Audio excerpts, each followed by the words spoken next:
আচার মানেই সরিষার তেল আর আচার মানেই কাচের জার। আসসালামু আলাইকুম। ফারহানা রান্নাঘরে আপনাদের সবাইকে ওয়েলকাম জানাচ্ছি। তো আচারটি এবার আমি তৈরি করে দেখাবো। তো চলুন এবার মূল আচারের রেসিপিতে চলে যাই।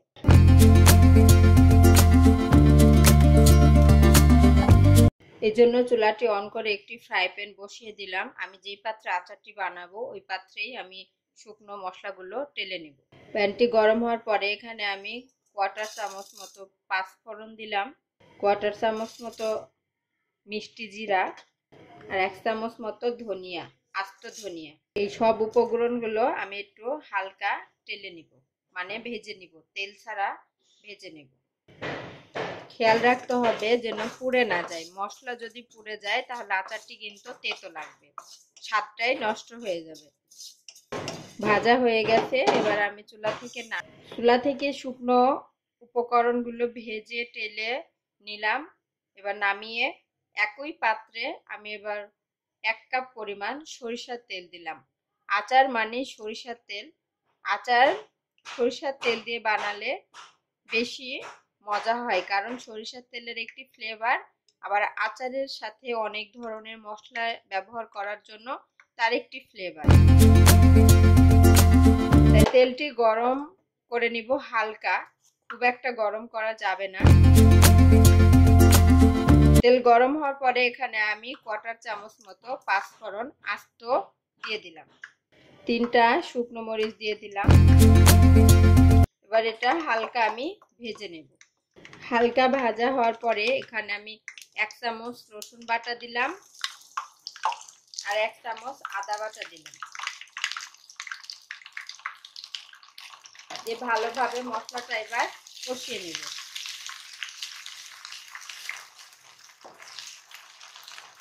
সরিষার তেল যদি আপনার খাঁটি হয় তাহলে কিন্তু এরকম ফেনা উঠবে, আর যদি ডুপ্লিকেট হয়, মানে ওর সাথে যদি কিছু মেশানো থাকে, তখন বুঝে নেবেন যে তেলটি ভালো না।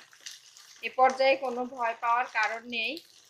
তেলের মধ্যে পেঁয়াজ রসুন দিলেই কিন্তু এরকম ফেনা হবে, তাই খুব ভালোভাবে এ পর্যায়ে নাড়তে হবে যেন মশলা পুড়ে না যায়।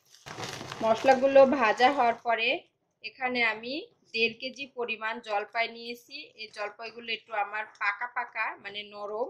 আমি ভালোভাবে ধুয়ে 3 টুকরো করে নিয়েছি। একটা জলপাইয়ে 3 টুকরো করে নিয়েছি।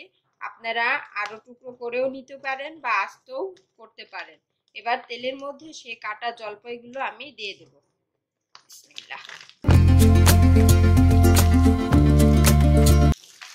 বা তেলের সঙ্গে ভালোভাবে জলপাইটা ভেজে নিতে হবে। যেহেতু আমি টক ঝাল মিষ্টি আচার বানাবো, এই জন্যই আমি জলপাইটা একটু টুকরো করে নিয়েছি, 3 টুকরো করে নিয়েছি। আপনারা চাইলে আস্তেও দিতে পারেন বা আরও কম বেশি টুকরো করে নিতে পারেন, তাতে কোনো সমস্যা নেই। জলপাই আচার বলেন আমরা যে কোনো আচারে কিন্তু কোনো পানি দেওয়া যায় না। পানি দিলে সেই আচারটি আপনি দীর্ঘদিন যাবৎ সংরক্ষণ করতে পারবেন না, নষ্ট হয়ে যাবে। এজন্য আচারের মূল উপাদান বলতে গেলেই ভিনেগার। পানির বদলে আপনারা ভিনেগারটা ব্যবহার করার চেষ্টা করবেন। কম বেশি আমরা সবাই জলপাইয়ের আচার বানাতে পারি। অনেকে আছে নতুন রাঁধুনি যারা এখনো জলপাইয়ের আচার বানাতে পারেন না, তারা অবশ্যই জলপাইয়ের আচার আমি যে প্রসেসে বানাচ্ছি সেই প্রসেসটি ফলো করে যদি বাসায় ট্রাই করেন, অবশ্যই আমার মতো আপনারাও সার্থক হবেন এবং সেরা রাঁধুনি হতে পারবেন। আস্তে আস্তে জলপাইয়ের কালারটা কিন্তু বদলে যাবে, গ্রিন থেকে একটু ইয়েলো ইয়েলো ভাব আসবে। তাতে আবার সরিষার তেল, বুঝতে পারছেন আচারটি কেমন হতে পারে। এ পর্যায়ে এসে আমি কোয়ার্টার চামচ হলুদ গুঁড়ো দিয়ে দিলাম। হলুদ গুঁড়োটা দিলে কালারটা আপনার সুন্দর আসবে, এর জন্য হলুদ গুঁড়োটা দিবেন। এখানে হলুদ না দিয়েও যদি আপনারা যে কোনো ধরনের ফুড কালার দিতে পারেন বা জর্দার রংটাও দিতে পারেন। কোয়ার্টার চামচ ধনিয়া গুঁড়া দিয়ে দিলাম। ঝালের জন্য লাল মরিচ গুঁড়ো দিলাম। ঝালটা আপনাদের পছন্দ মতো আপনারা দিয়ে নেবেন, কারণ কেউ কম খেতে ভালোবাসে, কেউ বেশি খেতে ভালোবাসে। এই জন্য ঝাল সবসময় আপনাদের স্বাদ অনুযায়ী আপনারা দিবেন। এবার ভালোভাবে শুকনো মশলাগুলো জলপাইয়ের সাথে এবং তেলের সাথে নেড়ে চেড়ে মিশিয়ে নিব। এ পর্যায়ে কিন্তু চুলার পাশ থেকে একটু নড়া যাবে না, তাহলে কিন্তু আচারটা পুড়ে যাওয়ার সম্ভাবনা থাকবে। আর ঘন ঘন নাড়তে হবে। স্বাদ অনুযায়ী আমি একটু বিট লবণ দিচ্ছি, আপনারা চাইলে এখানে সাধারণ লবণটাও ব্যবহার করতে পারেন, তবে বিট লবণটা দিলে আচারের স্বাদ কিন্তু আরো বেড়ে যায়। এই জন্য খাবো তো একটু স্বাদ করেই খাই, কেন অস্বাদ খাবো। এই জন্যই আমি একটু চেষ্টা করি স্পেশাল ভাবে কোনো কিছু তৈরি করতে। এই জন্য আমি এখানে বিট লবণটা দিলাম। বিট লবণটা দেওয়ার কারণেই কিন্তু আচারের ফ্লেভারটাও ভালো আসবে, স্বাদটাও বেড়ে যাবে। আমি একটু খুরচন দিয়ে এভাবে থেতিয়ে দিব যেগুলো আস্ত আছে, কারণ এটা আমি একটু আঠালো ভাব করে আচারটি বানাবো। প্যান থেকে দেখবেন যখন আচারটি মানে জলপাইগুলো আস্তে আস্তে আলাদা হবে এবং তেল আলাদা হবে, তখনই বুঝে নিতে হবে যে জলপাই পারফেক্টলি ভাজা হয়ে গেছে। এবার এই পর্যায়ে এসে আমি পর্যাপ্ত পরিমাণ মিষ্টি দিয়ে দিব। এখানে আমি 2 কাপ পরিমাণ চিনি দিব, তবে একসঙ্গে দিব না। 1 কাপ দিয়ে নেড়ে চেড়ে আবার তারপরে আরেক কাপ দিব। আপনারা চিনিটাও যদি মিষ্টি বেশি খেতে চান তাহলে চিনিটা বেশি দিবেন, আর যদি টক ঝাল মিষ্টি পারফেক্ট রেখে আচারটি বানাতে চান তাহলে চিনির পরিমাণটা কম দিতে হবে। দ্বিতীয়বার আমি আরো 1 কাপ চিনি দিয়ে দিলাম। আমি আগেই বলেছি আচার মানে সরিষার তেল, তেলটা একটু আপনারা বেশি দেওয়ার চেষ্টা করবেন, তাহলে আচারটিতে কিন্তু কোনো ফাঙ্গাস পড়বে না। তেল যত বেশি থাকবে আচার তত দিন আপনারা সংরক্ষণ করে রাখতে পারবেন। চিনি দেওয়ার পরে কিন্তু চিনি গলে পানি আসবে, এই পানিতেই কিন্তু জলপাই সেদ্ধ হয়ে যাবে এবং চিনির পানিটা কিন্তু আপনাকে একদম পুরোপুরি শুকিয়ে নিতে হবে। এ পর্যায়ে এসে আমি কোয়ার্টার কাপ ভিনেগার দিলাম। এই ভিনেগারটার কারণেই কিন্তু আমার আচারটি দীর্ঘদিন ভালো থাকবে। আপনারা যদি ফ্রিজে না রেখে সাধারণত বাহিরে নরমাল তাপমাত্রায় রাখেন, তাও আপনারা 3 মাস পর্যন্ত আচারটি খেতে পারবেন। এবং যদি নরমাল ফ্রিজে রেখে খান তো বছর 2 তো কথাই নেই, কোনোভাবেই আচারটি নষ্ট হবে না। যে জলপাইগুলো এখন আস্ত আছে সেগুলো খুরচনের মাধ্যমে বা হাতার মাধ্যমে একটু গলিয়ে দেওয়ার চেষ্টা করবেন। এই পর্যায়ে এসে আমি একটু সরিষা বাটা দিব। আমি এই সরিষার মধ্যে কিছু 4-5টা কাঁচামরিচ এবং সামান্য একটু লবণ দিয়ে বেটে রেখেছি, কারণ সরিষা কিন্তু অনেকেই বলে তিতো লাগে। এই জন্য যদি কাঁচামরিচ আর লবণ দিয়ে সরিষাটা ব্লেন্ড করেন বা পাটায় বাটেন তাহলে তেতো ভাবটা চলে যাবে। আরেকটি টিপস হচ্ছে সরিষা ভেজাবেন আপনারা যখন প্রয়োজন হবে তার আধা ঘন্টা বা 1 ঘন্টা আগে, তাহলেও তেতো ভাবটা কিছুটা চলে যাবে।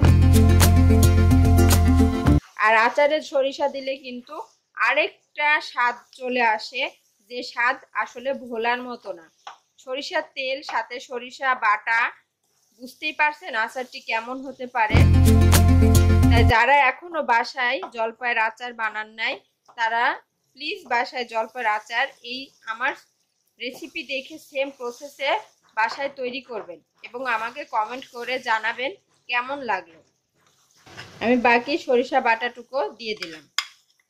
আমি এই জলপাইয়ের আচারে চিনি দিয়েছি, আপনারা চাইলে আখের গুড় দিয়েও বানাতে পারেন। আখের গুড় দিয়ে বানালে আচারের কালারটা কিন্তু আরো সুন্দর একটি কালার আসে। আর হ্যাঁ, আমি আচারটি কিন্তু পুরো মিডিয়াম জালে তৈরি করতেছি। হাই হিটও দেওয়া যাবে না এবং নিম্ন লো হিটও দেওয়া যাবে না, তাহলে কিন্তু আচারের পানি শুকাবে না, আর হাই হিটে দিলে কিন্তু পুড়ে যাবে। এই জন্য মিডিয়াম আঁচে আচারটি তৈরি করতে হবে। আর অনবরত নেড়ে যাবেন, না হলে আচার পুড়ে যাবে।